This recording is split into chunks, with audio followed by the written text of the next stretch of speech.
Assalamualaikum warahmatullahi wabarakatuh. Perkenalkan nama saya Wisnu Eko Nugroho. Saya pemilik peternakan kecil ini yang namanya Eko Farm yang berasal dari lokasinya ini di Tapen, tepatnya Desa Kalitapen, Kecamatan Tapen, Kabupaten Bondowoso. Lokasinya di pinggir jalan persis, pokoknya dari arah Bondowoso itu turunan pas ada di pinggir jalan ada kandang ada rumah, yaitu posisi kandang. Uh, Pertama-tama ini merupakan salah satu usaha kecil saya di mana saya sudah melakukan usaha sapi sejak sudah dari saya lahir lah istilahnya dari orang tua ada didikan untuk melihara sapi. Namun meliharanya bukan langsung dipelihara sendiri. Jadi meliharanya itu dari orang. Jadi istilahnya itu kalau orang Maduranya bilang tuh ngoan lah. Ngoan itu eh, naruh sapi indukan di orang lain. Jadi ini istilahnya dipeliharakan lah. Dimana pas dipeliharakan itu sistemnya itu nanti bagi hasil. Dimana eh, sapi pertama buat si pemiliknya, kemudian untuk yang melihara dan seterusnya. Mungkin dasarnya saya membuat kandang seperti ini ya itulah. Jadi untuk biodata selanjutnya saya itu merupakan lulusan sarjana pertanian di kuliah di Jember lulusan tahun 2019.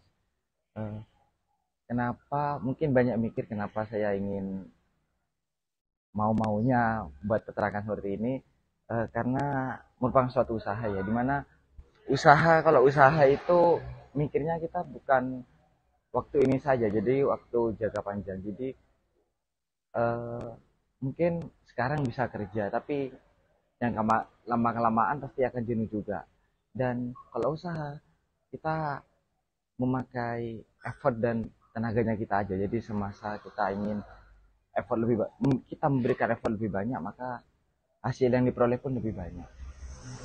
Kemudian untuk tentang kandangnya ini saya ini kandang baru jadi sekitar 1 tahun yang lalu.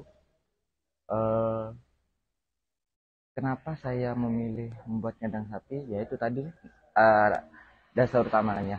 Karena saya punya pengalaman sedikit banyak tahu tentang sapi dan saya mulai tahulah gimana pendapatannya dan resikonya. Jadi sedikit banyak dan saya juga yang utama itu cintanya.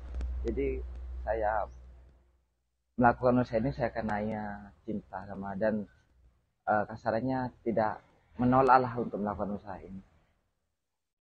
Pertama-tama saya menceritakan tentang kondisi kandangnya ini dibangun 1 tahun yang lalu, di mana posisinya saya itu setelah lulus kuliah dan pada saat itu juga bingung ingin bekerja apa ingin berusaha. Namun eh, karena saya punya niatan usaha sapi ini, jadi saya belajar terlebih dahulu sebelum kandang ini jadi. Jadi saya belajar dahulu di Malang, lebih tepatnya di Gunung Kawi. Jadi saya di sana hampir 3 bulan, 4 bulan lah di sana untuk gimana caranya memelihara sapi dari nol, ngasih pakannya, terus gimana sapi itu bisa gemuk, gimana sapi itu bisa sehat, dan gimana pun sampai penjualannya. Dari situ eh, saya langsung tertarik. Setelah saya tertarik dan ya itu saya langsung bikin kandang ini dan langsung ya cocok lah istilahnya langsung cocok. Kemudian untuk masalah sapi apa dan jenisnya yang saya pelihara sekarang masih kan masih hanya waktu 1 tahun dari saya start itu melihara 2 tahun 2021 bulan Maret lah jadi pas ya, 1 tahunan yang lalu. Jadi awal-awal itu jadi sapinya saya tarik, sapinya yang di orang-orang. Saya tadi kan cerita sapi yang di orang-orang itu lumayan cukup banyak lah. Jadi saya tarik di kandang ini untuk kasarannya bukan percobaan ya buat saya belajar lah gimana melihara sapinya, terus takarnya gimana dan seterusnya. Lambat laun setelah 3 bulan 4 bulanan saya sudah menyelesaikan lah gimana perkembangan sapi, pakannya yang enak kayak gimana. dan segi banyak saya terapkan apa yang saya belajar di Gunung Kawi, dan saya kondisionalkan juga, soalnya kan di Gunung Kawi kan beda kondisinya sama di Bondowoso. Cuacanya sama suhunya beda, jadi untuk eh, kontur dan kebiasaan sapi pun juga berbeda. Jadi saya sekarang ini di kandang ada 3 jenis sapi, ya bukan 3 jenis sapi, 3 jenis sistem. Jadi ada indukan, ada pemeliharaan dari pedet, istilahnya pembesaran, dan ada pengemukan. Kenapa saya menggunakan 3 sistem tersebut?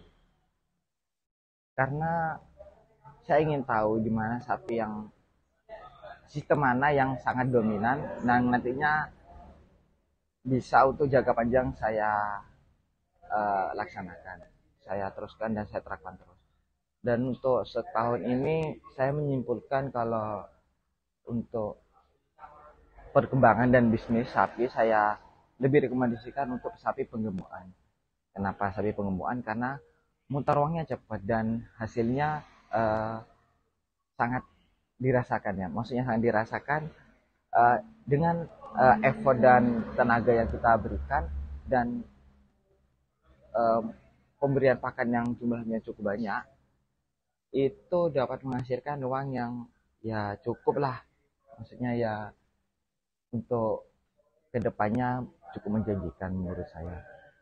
Nah, kemudian kembali ke kandang tadi, ini kandangnya ada kapasitas untuk 17 sapi, untuk 17 sapi besar, di mana ada halaman untuk, ya kan, otomatis kalau ada sapi pengembangan nanti yang sesuai saya rekomendasikan, pasti kan cepat kan, dalam 3 bulan 4 bulan pasti sapi itu keluar, jadi butuh sarana yang memadai juga. Dan di sini ada gudang lah, gudang ini saya fungsikan untuk tempat naruh alat-alat mesin dan nyetok pakan.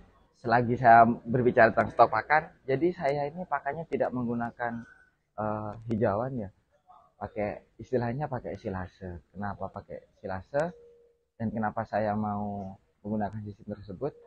Karena saya tidak punya waktu cukup banyak. Jadi untuk melihara sapi 8 sekarang ini masih saya sendiri yang melihara. Jadi untuk mempersingkat waktu dan tenaga, jadi saya menggunakan sistem silase. Di mana sistem silase tersebut, jadi saya jagung satu batang, satu pohon jagung itu, jadi saya giling, istilahnya dicacah lah, digiling, dicacah, nanti sampai ukurannya segini lah, nanti jadi daun batang sama jagungnya itu jadi satu, lalu dimasukkan plastik atau drum. Asalkan di drum tersebut tidak ada udara, maka pakan tersebut bisa jadi setelah pakan tersebut dipres dan setelah digiling dan dipres tadi, ditaruh di drum atau plastik, itu 2 minggu 3 minggu lah setelah ditaruh plastik tersebut sudah siap diberikan ke sapi. Jadi untuk pakannya seperti itu. Dan untuk tambahan pengemukan saya menggunakan ampas tahu, dimana ampas tahu itu porsinya untuk lebih memperbanyak daging, ADG, dan kandungan. Biasanya kan orang memikirkan ampas tahu itu untuk jadi lemak, tidak melulu, asalkan porsinya pas. Jadi saya menggunakan kato dan ampas itu porsinya 50-50, jadi tidak melulu dari ampas tahu itu isinya hanya lemak, jadi ada karbohidratnya untuk menjadikan ADG di sapi. Selain ampas tahu dan dedak tadi, saya memberi konsentrat tentu untuk protein, menambah tumbuh besar sapi, dan jamu. Nah, jamu ini isinya temulawak, kunyit, empat, dan tetes. Kenapa saya berikan jamu? Nah, soalnya untuk satu, penambah nafsu makan sapi, kedua untuk menjaga ketahanan tubuh sapi. Jadi saya selama 1 tahun ini tidak, alhamdulillahnya tidak pernah merasakan oh gimana sapi itu sakit, gimana sapi itu stres. Ya mungkin salah satunya jadi jamu itu. Jadi saya setiap pakan sekali, sehari 2 kali itu tetap untuk pada selingan ampas itu saya kasih jamu-jamuan.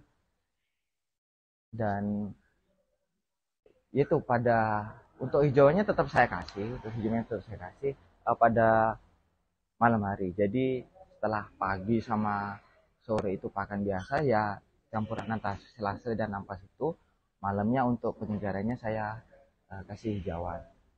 Ya posisinya ya tidak cukup banyak lah.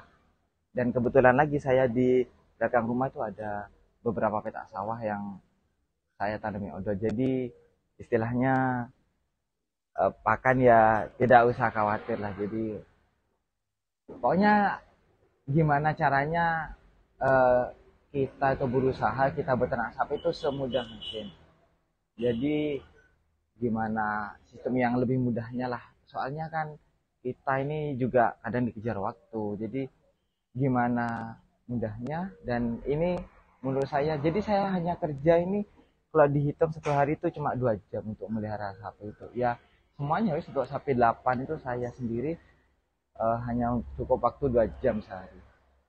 Ya saya kira itu simpel sih, maksudnya ya juga simpel dan menguntungkan. Mungkin sekian pengalaman yang mungkin saya berikan. Semoga bermanfaat, dan kalau ingin bertanya-tanya tentang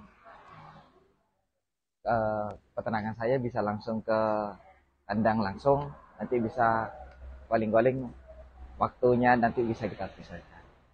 Mungkin terima kasih uh, telah menonton, dan kurang lebihnya saya mohon maaf. Wassalamualaikum warahmatullahi wabarakatuh.